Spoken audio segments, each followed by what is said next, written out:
Assalamualaikum warahmatullahi wabarakatuh. Bismillahirrahmanirrahim. Alhamdulillahi rabbil alamin. Assalatu wassalamu ala sayyidina Muhammadin wa ala alihi wa ashabihi ajma'in wa ba'd. Yang saya hormati Ketua DKM Masjid Al-Islah Komplek Tirtawani yang dimuliakan oleh Allah, seluruh jamaah yang hadir di malam hari ini. Alhamdulillah, kita bersyukur kepada Allah Subhanahu wa ta'ala atas nikmatnya, atas rahmatnya. Kita semua bisa hadir di tempat ini, di tempat yang mubarak insyaallah, di tempat yang penuh berkah, untuk bersama-sama belajar, untuk bersama-sama menghidupkan malam-malam yang insyaallah penuh berkah, di mana saat ini kita sudah berada di bulan Rajab insyaallah, dan insyaallah bulan ini adalah bulan yang berkah. Kaum muslimin rahimakumullah, kesempatan mulia ini kita akan membahas tentang dua hal pokok. Yang pertama tentang Isra dan Mi'raj, yang kedua tentang menyambut bulan suci Ramadan. Kalau tidak salah kira-kira 36 harian lagi kita akan masuk pada bulan suci Ramadan. Tema pertama adalah tentang Isra dan Mi'raj. Kaum muslimin muslimat rahimakumullah, Isra artinya adalah diperjalankan. Tadi dibacakan oleh qari. A'udzubillahi minasyaitonir rajim. Bismillahirrahmanirrahim. Subhanalladzi asra bi'abdihi laila. Maha suci zat yang telah memperjalankan hambanya pada malam hari. Minal masjidil haram, dari masjid al-haram atau Masjidil Haram, ilal Masjidil Aqsa, ke Masjid Al-Aqsa. Kaum muslimin muslimat rahimakumullah, dalam ayat ini secara tegas disebutkan bahwa yang memperjalankan Nabi Muhammad SAW dari Masjidil Haram ke Masjidil Aqsa, ini adalah proses Isra, adalah Allah yang Maha Suci. Artinya, karena Allah yang memperjalankan, maka sejatinya semua ini terjadi atas kehendak dan atas kekuasaan Allah Subhanahu wa ta'ala. Karena terjadi atas kekuasaan dan kehendak Allah Subhanahu wa ta'ala, maka semuanya bisa terjadi, ya, meskipun itu tidak masuk di akal. Tidak masuk di akal pada saat itu dan tidak masuk di akal saat ini. Kalau sudah masuk kehendak dan kekuasaan Allah, maka akan terjadi. Subhanalladzi asra, yang memperjalankan hambanya di malam hari. Asra bi'abdihi laila, memperjalankan hambanya di malam hari. Kalau ada pertanyaan kenapa Isra itu terjadi di malam hari, ya, tentu itu kehendak Allah Subhanahu wa ta'ala. Apakah Allah tidak mampu memperjalankan hambanya di siang hari? Mampu. Mampu. Di malam hari, di siang hari Allah mampu. Namun Allah menghendakinya di malam hari. Minal masjidil harami ilal masjidil aqsa, dari masjidil haram ke masjidil aqsa. Kalau kita lihat misalnya Bapak Ibu sekalian di tafsir Ibnu Katsir, kita akan mendapati penjelasan, ya, yang sangat luas. Penjelasan ini didasarkan pada banyak riwayat tentang proses terjadinya Isra dan Mi'raj ini. Intinya dalam penjelasan itu disebutkan, kalau kita sadur, ya, kita rangkum, maka kita akan mendapati bahwa Rasulullah SAW diberangkatkan oleh Allah Subhanahu wa ta'ala, ditemani oleh malaikat Jibril, ya. Ketika Isra ditemani pula oleh satu malaikat lain, ya, ketika berada di Masjidil Haram, meskipun nanti saat perjalanan yang menemani adalah malaikat Jibril, ya. Kemudian selama perjalanan Rasulullah Shallallahu Alaihi Wasallam naik makhluk Allah yang disebut dengan buraq. Buraq ini disebutkan, Bapak Ibu sekalian, kalau berjalan cepatnya seperti kilat, jangkauan langkahnya adalah sejauh matanya memandang. Jadi kalau misalnya ketika ia melihat Sumedang misalnya, Sumedang itu bisa dilihat dari sini, maka sekali melangkah langsung sampai Sumedang. Itu buraq. Dan disebutkan kaki-kaki buraq itu bisa memanjang dan memendek, ya, sesuai dengan kontur tanah yang dilewati. Begitulah ya buraq. Semoga nanti ketika kita masuk surga bisa melihat buraq. Amin ya rabbal alamin. Dulu saat kita masih di dunia, atau saat ini saat kita masih di dunia, masih menebak-nebak buraq itu seperti apa.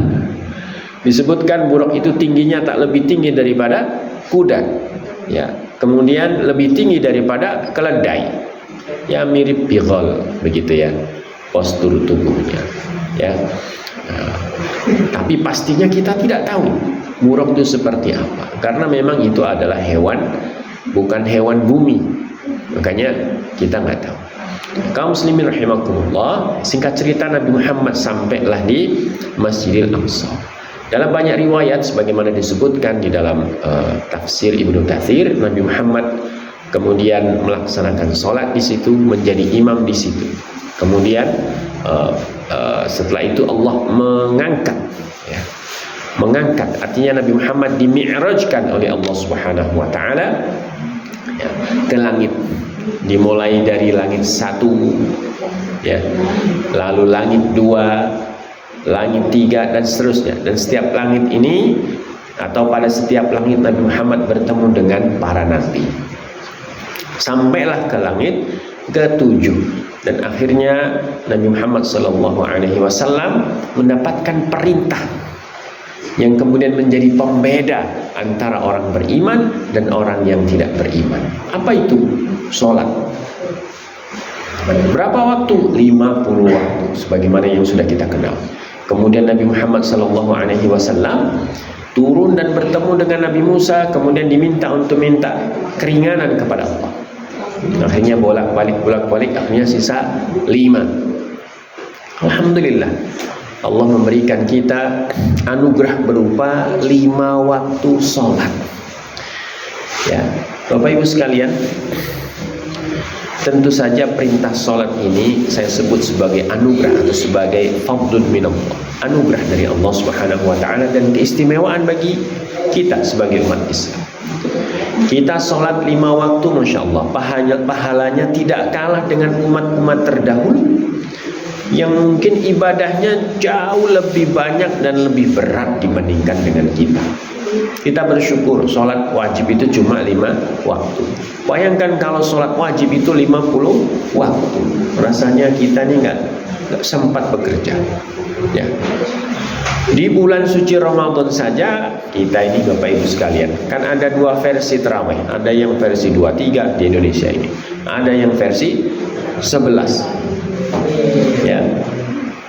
Mayoritas di antara kita akan menyukai yang versi 11 dan cepat.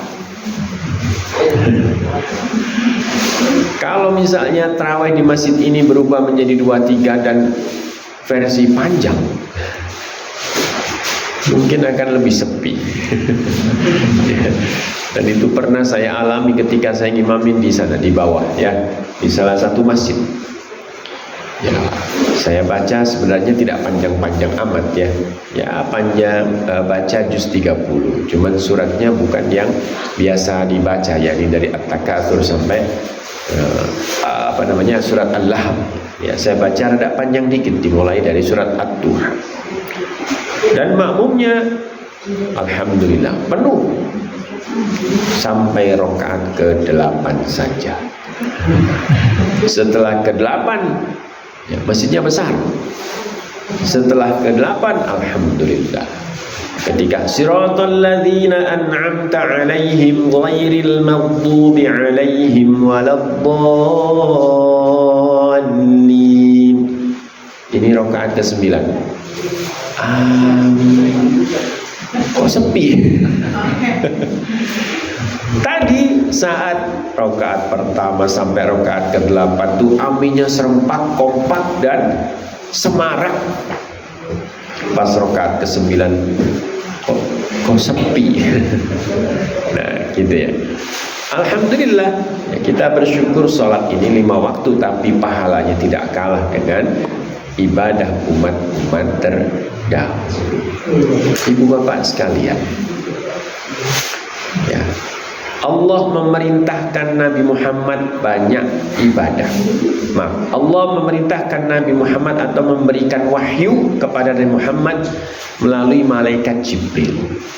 Tapi ada satu wahyu, satu perintah yang langsung diberikan Allah kepada Nabi Muhammad, yakni perintah sholat. Ya, hal ini menunjukkan betapa sholat ini adalah ibadah yang benar-benar penting, ibadah yang benar-benar pokok dalam agama kita. Bahkan dalam sebuah riwayat disebutkan, ya, bahwa hal pertama yang dihisab oleh Allah pada hari kiamat nanti adalah sholat. Kalau sholatnya bagus, berarti dia akan menjadi orang yang sukses dan beruntung. Kalau sholatnya tidak bagus, berarti dia akan menjadi orang yang merugi dan celaka. Maka Bapak Ibu sekalian, kita jaga sholat kita. Jangan sampai sholat kita ini tidak lengkap. Jangan sampai sholat kita ini tidak tepat. Jadi sholat itu disebutkan di dalam Al-Quran dengan redaksi, atau perintah sholat itu disebutkan dengan redaksi aqimus sholat atau yuqimus sholat atau aqamas sholat. Artinya adalah melaksanakan sholat secara betul. Betul itu maksudnya seperti yang dicontohkan oleh Rasul, dan melaksanakan sholat secara istiqomah. Istiqomah itu berarti terus menerus, tidak ada yang ditinggalkan. Itu maksudnya iqamatus sholat. Bapak Ibu sekalian, setelah Nabi Muhammad selesai dengan bab sholat dan akhirnya ditetapkan sholat yang diwajibkan kepada Nabi Muhammad dan umatnya hanya 5 waktu, Nabi pun turun ke bumi dan menyampaikan bahwa semalam beliau melakukan Isra dan Mi'raj. Saat menyampaikan seperti itu, kaum muslimin rahimakumullah, Nabi ditertawakan. Oleh siapa? Oleh orang-orang kafir Quraisy. Kenapa demikian? Karena itu dianggap hal tidak mungkin. Dulu Bapak Ibu sekalian, orang melakukan perjalanan dari Mekah ke Syam atau ke Masjid Al-Aqsa itu butuh waktu sebulan, bahkan lebih. Kita masih ingat kisah misalnya Hashim. Hashim itu bapaknya Abdul Muttalib. Hashim itu adalah seorang pedagang. Saat ia berdagang ke Syam, ya, ia mampir di mana? Di Madinah. Mampir di Madinah karena perjalanan ke sana itu lama, sebulan. Ya. Hanya dia mampir di Madinah dan akhirnya menikah dan meninggal di sana. Poin yang kita ambil adalah perjalanan ke sana itu lama, ya, dan gak mungkin ditempuh dalam 1 malam. Apalagi Nabi Muhammad ini bukan hanya ke Masjidil Aqsa, tapi juga ke langit ke-7. Makanya orang-orang kafir Quraisy, ya, saat itu menertawakan apa yang disampaikan oleh Nabi Muhammad SAW. Kenapa? Karena itu dianggap gak mungkin, gak mungkin. Bapak Ibu yang dimuliakan oleh Allah, tapi ada satu sahabat yang senantiasa setia dan membenarkan semua yang disampaikan oleh Rasulullah SAW, yakni Abu Bakar As-Siddiq. Ketika ada orang kafir Quraisy mengatakan kepada Abu Bakar As-Siddiq, lihatlah temanmu, begitu ya kira-kira bahasa lugasnya. Lihat Muhammad sudah menjadi gila karena menceritakan peristiwa Isra dan Mi'raj dan seterusnya. Lalu apa yang dikatakan Abu Bakar? Kalau yang mengatakan Muhammad, aku percaya. Intinya seperti itu. Nanti kita buka atau kita kaji lagi saat belajar hadis. Nah, Bapak Ibu sekalian, itu adalah tentang kisah Isra dan Mi'raj. Alhamdulillah, kita sudah mendengar kisah itu dari sejak kita masih remaja, sejak masih kecil, ya. Dan semoga kita bisa mengambil pelajaran dari peristiwa itu. Nah, berikutnya kaum muslimin rahimakumullah, sebentar lagi kita akan menyambut bulan suci Ramadan. Bulan yang senantiasa dinantikan oleh banyak orang. Ya, kok dinantikan oleh banyak orang, Pak Ustadz? Betul. Yang jualan menantikan bulan suci Ramadan. Yang PNS atau pegawai menantikan bulan suci Ramadan. Ya. Yang punya taman wisata menantikan bulan suci Ramadan tiba, dan seterusnya. Kenapa? Karena bulan ini bulan penuh berkah. Disebutkan syahrul mubarak. Mubarak itu bulan yang penuh berkah. Kalau barokah, ya barokah saja. Kalau mubarak itu penuh berkah, saking banyaknya barokah di dalamnya. Bapak Ibu sekalian, saya beberapa kali mengamati restoran. Di luar bulan suci Ramadan ramai. Di luar bulan suci Ramadan ada yang sepi. Saat bulan Ramadan tiba, ramai semua. Padahal puasa. Ya, ini adalah barokah dari bulan suci Ramadan. Ya, bulan Ramadan tiba, biasanya nggak punya duit. Maaf, sebelum bulan suci Ramadan tiba nggak punya duit. Bulan Ramadan tiba, alhamdulillah ada duit. Betul nggak? Ya, perkara banyak sedikit itu kan relatif, ya, beda-beda antara satu orang dengan orang yang lain. Artinya bulan suci Ramadan ini bulan yang penuh berkah, gitu ya. Nah, Bapak Ibu sekalian, karena bulan ini penuh berkah, maka kita harus menyambut bulan ini dengan penuh sukacita. Dulu para salafus salih, kaum muslimin rahimakumullah, saat bulan suci Ramadan ini tiba, sebagaimana disebutkan oleh Ibnu Rajab Al-Hambali, ya, bahwa saat Ramadan ini tiba, kaum muslimin salafus salihin itu saling memberikan ucapan selamat, bersukacita atas datangnya bulan suci Ramadan.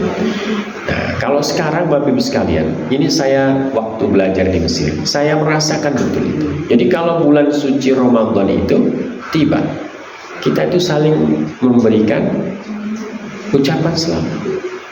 Ya, Ramadan Karim begitu. Ramadan Karim itu ungkapan selamat untuk menunjukkan bahwa Ramadan itu bulan mulia. Lalu dijawab Allahu Akram, Allah Maha Mulia. Ini bentuk apa istilahnya? Saling mengucapkan selamat dalam rangka menyambut bulan suci Ramadan. Kalau di kita selamat menunaikan bulan suci, selamat menunaikan puasa di bulan suci Ramadan. Nah, gitu ya. Nah, Bapak Ibu sekalian, kenapa kita harus menyambut bulan suci Ramadan dengan sukacita? Dalam sebuah hadis, ya, disebutkan, "Idza dakhala Ramadan," ketika Ramadan tiba, "sufidash syayatin," setan akan dibelenggu. "Wa futihat abwabul jannah," pintu-pintu surga dibuka. "Wa ghulliqat abwabun nar," dan pintu neraka ditutup. Ya, hadis ini diriwayatkan oleh 3 perawi, salah satu di antaranya adalah Abu Dawud, ya, kemudian Baihaqi, kemudian Nasai. Ya, nanti minta tolong dicek kembali ya. Nah, hadis ini menegaskan bahwa di bulan Ramadan, kalau Ramadan sudah datang, setan-setan itu diikat, dibelenggu oleh Allah Subhanahu wa Ta'ala. Ada yang nanya, Ustaz, katanya setan itu dibelenggu, tapi masih banyak yang melakukan maksiat. Gitu. Nah, Bapak Ibu sekalian, sebenarnya ya, setan ini tidak selalu setiap ada orang melakukan maksiat itu dia penyebabnya. Ya, penyebab awalnya mungkin dia. Tapi kesini-sini tanpa digoda pun kadang-kadang manusia itu melakukan maksiat. Tapi awalnya dari setan. Disebutkan di dalam surat An-Nas, alladzi yuwaswisu fi sudurin nas. Jadi salah satu perbuatan setan itu adalah suka berbisik-bisik, suka memberikan ilham, begitu ya, di dalam dada atau di dalam hati manusia untuk melakukan hal yang tidak baik, begitu. Nah, karena sering, maka kemudian bisikan itu sangat berkesan dan berbekas di dalam hati manusia, sehingga tanpa digoda pun akhirnya manusia itu melakukan. Begitu. Ada di sini yang dulu tidak suka jengkol? Ada? Belum nikah gak suka jengkol, menikah dengan orang yang suka jengkol. Pertama makan jengkol, besok lagi makan, nutup hidung. Sudah berkurang. Yang tadinya mual-mual sekarang nutup hidung. Besok makan bisa satu. Besok makan lagi dengan pasangannya dua. Sudah sebulan makan sepiring. Kenapa? Sudah terlatih dan terbiasa. Orang melakukan maksiat pun sama, Bapak Ibu sekalian. Awalnya cuma dibisiki setan, disebut nggak apa-apa lah gitu. Misalnya berkaitan dengan maksiat mata, nggak apa-apa lah, lihat sebentar, kan nggak sengaja. Begitu. Lama-lama, nggak apa-apa, lihat dikit, nanti bisa istighfar. Begitu. Ya, akhirnya lihat. Lama-lama lihat dibisiki. Apa cuma lihat doang? Tak ada gunanya lihat. Sapalah. Gitu. Say hello, assalamualaikum. Kan assalamualaikum itu doa. Begitu. Terus dilakukan tiap hari. Akhirnya setan cuma melihatin aja, ya, dan manusia melakukan. Dan Bapak Ibu sekalian, nanti di akhirat sebagaimana disebutkan di dalam Al-Quran, ya, ketika kita menyalahkan setan, kata setan, lah itu kan kamu sendiri yang melakukan, aku kan cuma ngasih tahu, aku cuma ngasih ilham saja, aku cuma membisiki, ternyata kamu ikutin, itu kan salah kamu, bukan salah aku. Begitu kata setan. Ya, termasuk hubungan keluarga, Bapak Ibu, ya, nah, dengan suami, dengan istri, itu juga rawan dibisiki oleh setan. Nah, yang terbiasa melakukan maksiat, Bapak Ibu, ketika setan itu sudah diikat, dibelenggu oleh Allah, maka akan mungkin melakukan maksiat kembali karena hatinya, dirinya sudah terbiasa dengan maksiat itu. Nah, Bapak Ibu sekalian, itulah jawaban atas pertanyaan kenapa ketika Ramadan tiba masih banyak yang maksiat, gitu ya. Nah, Bapak Ibu sekalian, lalu apa yang harus kita lakukan dalam menyambut bulan suci Ramadan ini? Yang pertama yang harus kita lakukan adalah persiapan, ya, spiritual. Apa yang harus kita lakukan saat persiapan spiritual ini? Yang pertama, taubat kepada Allah Subhanahu wa Ta'ala. Caranya taubat bagaimana? Menyesali atau berhenti dari maksiat yang kita lakukan. Yang kedua, menyesal. Yang ketiga, bertekad untuk tidak mengulangi lagi. Ya, setelah itu kita bertaubat, memperbanyak istighfar, memperbanyak mohon ampun kepada Allah, melakukan banyak kebaikan. Itu taubat. Ya, itu persiapan spiritual kita. Yang kedua, Ibu Bapak sekalian, dalam rangka meningkatkan kekuatan spiritualitas kita setelah kita bertaubat, ya, maka Bapak Ibu, kita cek dulu, kita lunasi dulu. Barangkali kita dulu pernah nggak puasa tahun lalu, yuk kita bayar. Yang sudah mampu, ya, untuk membayar dengan puasa, kita bayar. Kalau nggak mampu karena sudah sepuh misalnya, ya nggak apa-apa, bayar fidyah. Ya, itu solusi yang ditawarkan oleh agama kita. Setelah itu Bapak Ibu sekalian, kita latih diri kita untuk membenahi ibadah kita. Ibadah sholat wajibnya dibenahi. Kalau selama ini ya, sholat wajibnya ikut madhabnya Valentino Rossi. Tahu Valentino Rossi? Sholatnya Allahu Akbar, Allahu Akbar, Allahu Akbar, Assalamualaikum. Sholat maghrib cuma setengah menit. Maka kita ubah, kita jadikan diri kita itu merindukan sholat dan bisa menikmati sholat. Nah, kita tentu masih ingat ketika Rasulullah SAW berkata kepada sahabat Bilal, "Ya Bilal, arihna bis shalah." Wahai Bilal, buatlah kami istirahat atau merasa nyaman dengan sholat. Itu yang disampaikan oleh Rasul kepada Bilal saat meminta Bilal untuk mengumandangkan azan. Artinya sholat itu harusnya membuat kita nyaman, tenang, damai, bahagia. Ya, jangan sampai sholat itu menjadi sesuatu yang mengganjal, ya, sesuatu yang mengganggu, ya, sesuatu yang menunda kesenangan kita. Jangan sampai seperti itu. Kalau seperti itu nanti sholatnya nggak khusyuk. Ya, kalau sudah nggak khusyuk maka fungsi ya, daripada sholat itu bisa berkurang bahkan hilang. Ya, sholat akhirnya menjadi formalitas aja bagi kita. Setelah itu kita tingkatkan lagi ibadah-ibadah sunnah. Nah, ibadah sunnah itu misalnya sholat qobliyah, sholat ba'diyah, sholat tahajud sudah mulai dilatih dari sekarang. Tilawah Al-Quran sudah mulai dilatih dari sekarang, supaya saat Ramadan tiba kita sudah siap. Ya, Ustaz, apalagi ibadah yang bisa dilakukan? Puasa sunnah. Dalam sebuah hadis disebutkan bahwa Rasul itu, Bapak Ibu sekalian, memperbanyak ibadah di bulan Sya'ban, terutama puasa sunnah. Nah, disebutkan misalnya Aisyah pernah menceritakan ya, wa innahu yasumu sya'bana kullahu, wa innahu yasumu sya'bana kullahu, dan sesungguhnya Rasulullah SAW ya, puasa banyak sekali di bulan Sya'ban, atau semua bulan Sya'ban itu dipakai puasa oleh Rasulullah SAW.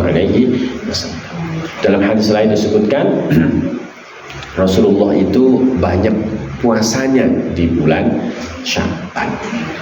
Jadi Bapak Ibu bisa melakukan itu. Dalam rangka apa? Dalam rangka mempersiapkan diri kita menghadapi bulan suci Ramadan. Kalau sudah terbiasa puasa, nanti hari pertama biasa saja. Karena puasa itu menjadi biasa di hari pertama, maka ya, produktivitas kita tidak akan turun. Kalau kita tidak latihan Bapak Ibu sekalian, hari pertama itu setelah subuh Masya Allah ngantuk ya. Setelah ngantuk nanti jam 10 sudah kucuk perutnya, memanggil-manggil minta dikasih makan karena belum terbiasa. Ya, kita harus biasakan itu puasa. Minimal Bapak Ibu ya, bulan Sya'ban itu puasa Senin Kamis mulai dilatih supaya Ramadan tiba biasa, gitu ya. Nah, itu adalah persiapan spiritual. Yang berikutnya adalah persiapan mental dan ilmu kita.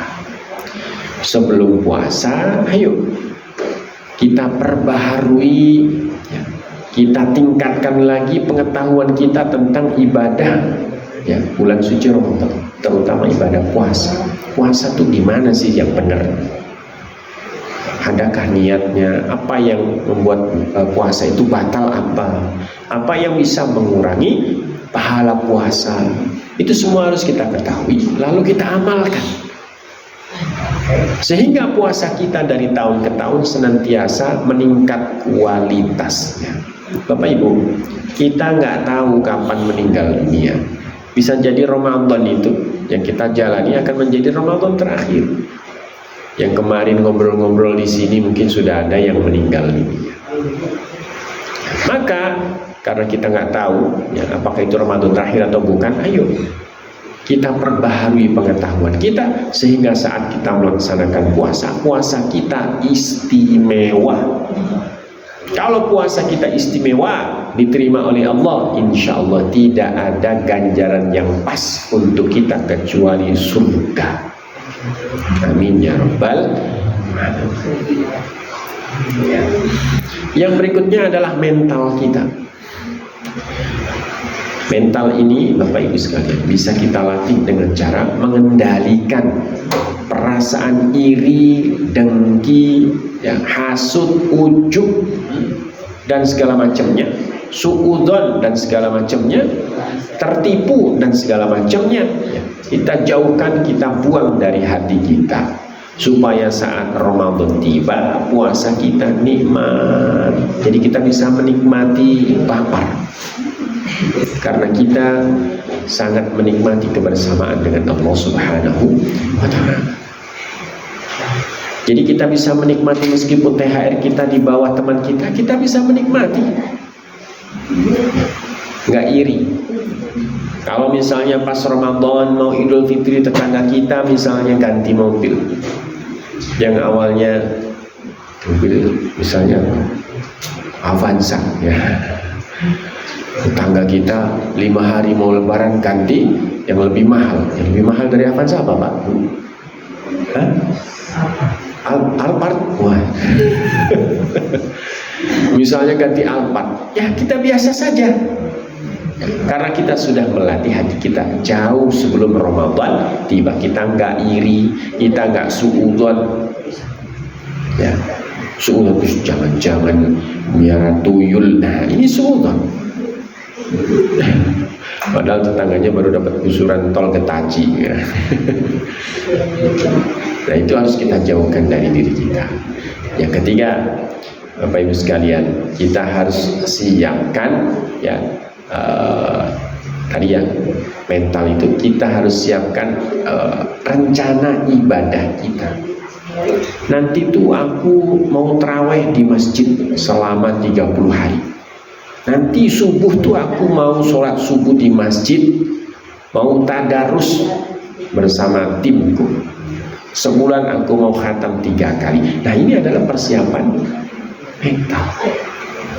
Kalau tidak disiapkan, nanti Ramadan itu biasa kayak hari ini. Kalau hari ini misalnya kita nih bisanya cuma khatam sekali 1 bulan, kalau nggak ada persiapan, ya khatam 1 kali, nggak lebih. Apalagi yang tidak khatam, ya biasa saja. Ya, kalau tidak ada persiapan, nanti Bapak Ibu kita akan terbawa arus di bulan suci Ramadan. Apa arusnya? Arus bulan suci Ramadan itu biasanya dari hari 1 sampai 30 macam-macam. Hari pertama, ya, arusnya duluan ke masjid. Ya, duluan ke masjid. Kalau perlu sajadahnya itu sudah dipasang dari waktu zuhur. Itu sajadah saya, jangan ditempatin. Datangnya pas iqomah. Jadi yang datang duluan mau di depan nggak bisa. Ini nggak baik, ya. Jangan dilakukan. Itu tren hari pertama. Hari keempat sudah mulai beda trennya. Hari kelima sudah mulai banyak buka bersama.